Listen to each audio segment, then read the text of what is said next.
அஸ்ஸலாமு அலைக்கும் வரஹ்மத்துல்லாஹி வபரகாத்துஹு.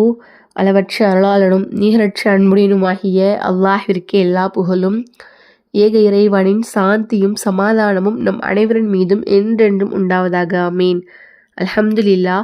லாஸ்ட் வீடியோவில் யாரெல்லாம் எனக்கு துவா செய்யுங்கன்னு சொல்லியிருந்தீங்களோ அந்த ஒவ்வொருத்தருக்காகவுமே நான் துவா செஞ்சோம். எங்களுக்காக நீங்கள் துவா செய்யுங்க. ஒரு முஸ்லீம் இன்னொரு முஸ்லீமுக்காக மறைமுகமாக துவா செய்யும்போது அல்லாஹு தாலா அந்த துவா உடனே கபூல் செய்கிறான். அது மட்டும் இல்லாமல் பக்கத்தில் ஒரு மலக்கு நின்று கொண்டு அந்த துவாக்கு ஆமின்னு சொல்லிட்டு நம்மளுக்காக அல்லாஹ்விடத்தில் துவா செய்கிறாங்க. எனவே துவாவின் மூலம் ஒன்றிணைவோம் இன்ஷா அல்லாஹ். இன்றைக்கி என்ன பார்க்க போகிறோம் அப்படின்னா, அல்லாஹ் மேலே பிரியம் வைக்கிறது. அதாவது ஒரு விஷயம், நம்ம அல்லாஹை பிரியப்படலாம். நம்மளுக்கு அல்லாஹை பார்க்கணுன்னு ஆசை இருக்கும். அல்லாஹ் மேலே நம்மளுக்கு ஒரு ஒரு இது இருக்கும், எல்லாமே இருக்கும். ஆனால் அல்லாஹ் நம்ம மேலே பிரியப்படுறான், நம்ம மேலே பிரியம் வைக்கிறான், நம்ம மேலே பாசம் வைக்கிறான் அப்படிங்கிறப்ப இட்ஸ் சம்திங் ஸ்பெஷல். அப்போது அந்த துவாவை நம்ம ஓதி இந்த ஒரு விஷயத்தை நம்ம கண்டிப்பாக பெற்றுக்கொள்ளணும். ஏன்னா ரமலானுடைய கடைசி நாட்களில் வந்துட்டோம். இன்னும் சில நாட்கள் தான் இருக்குது. இந்த நாட்கள்லையுமே நம்ம ரமலானில் செஞ்ச அமல்களை அல்ஹம்துலில்லாஹ் போதுமான அளவு அமல் செஞ்சாச்சு அப்படின்னு நினைக்கக்கூடாது.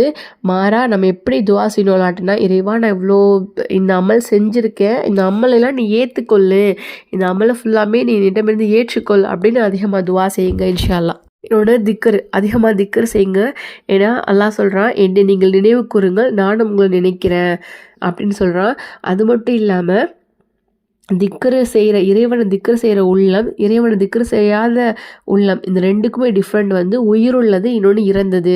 திக்ரு செய்கிற உள்ளம் தான் உயிரோடு இருக்குது. அல்லாஹ்வை திக்ரு செய்யாத உள்ளம் மரணிச்சதை போன்றது அப்படின்னு ரசூலுல்லாஹ் சொல்லியிருக்காங்க.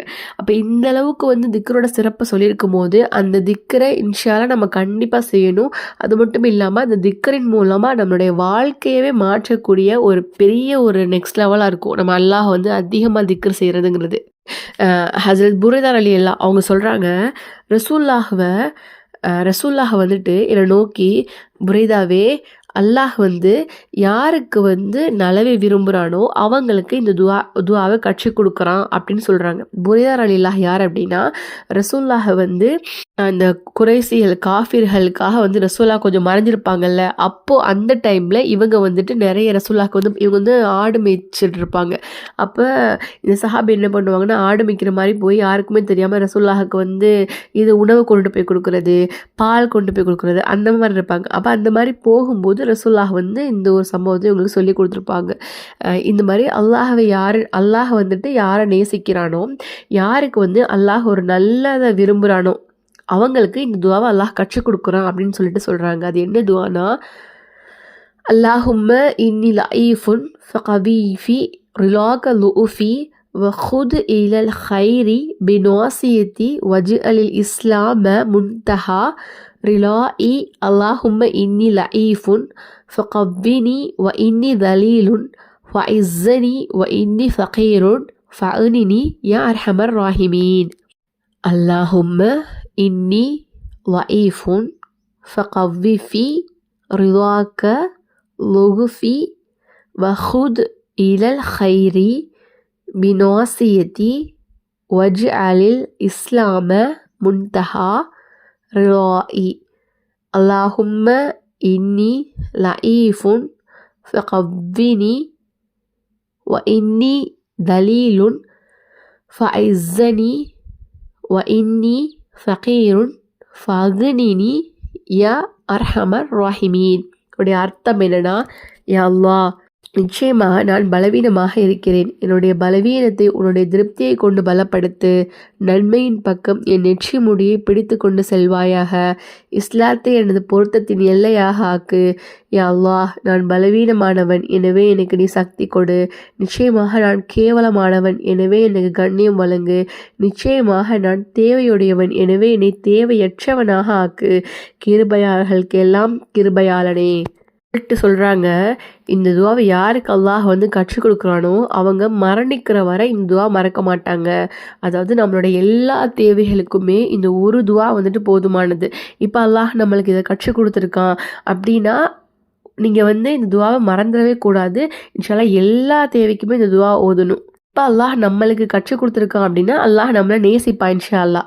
நம்மளும் அல்லாஹுடைய ஒரு நேசத்திற்குரியவங்களா ஆயிடுவோம். இப்போ அல்லாஹ்வின் நேசத்திற்குரியவங்க நம்ம இருந்தோம் அப்படின்னா நம்மளுடைய துவாக்களை அல்லாஹ்விடத்தில் நம்ம மன்றாடுனா அல்லாஹ் கண்டிப்பாக நம்மளுக்கு பதிலளிப்பான். நம்மளுடைய கண்ணீர் அவனுக்கு மறைவானது கிடையவே கிடையாது. நம்ம கேட்குற எல்லா துவாக்களுக்குமே அவன் பதில் அளிப்பான். நம்ம இறைவன்கிட்ட கேட்கும்போது எந்த துவாவுமே நம்மளுக்கு வீணாவே ஆகாது. நம்ம கேட்குற துவாக்கள் நம்மளுடைய விதைகள் போல். இப்போ ஒரு விதை போட்டோம் அப்படின்னா அது லேட்டாக கூட முளைக்கலாம், ஆனால் நிச்சயமாக முளைக்கும். லேட்டாக முளைக்கலாம், ஆனால் கண்டிப்பாக முளைச்சே ஆகும். அவசரமாக முளைச்ச விதையை கூட இதில் அதிகமான அதாவது சீக்கிரம் முளைச்ச இதில் கூட அந்தளவுக்கு இது பண்ணாது.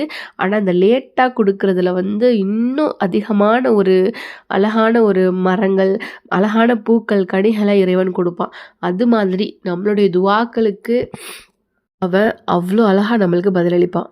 நமக்கு தேவையெல்லாம் நம்ம பொறுமையோடு இருக்கணும், ப்ளஸ் அதில் உறுதியாக இருக்கணும். ஏன்னா அல்லாஹ் சொல்கிறான், என் அடியான் என்னை எப்படி நினைக்கிறானோ அவன்கிட்ட நான் அப்படியே நடந்துக்கிறேன் அப்படின்னு சொல்கிறான்.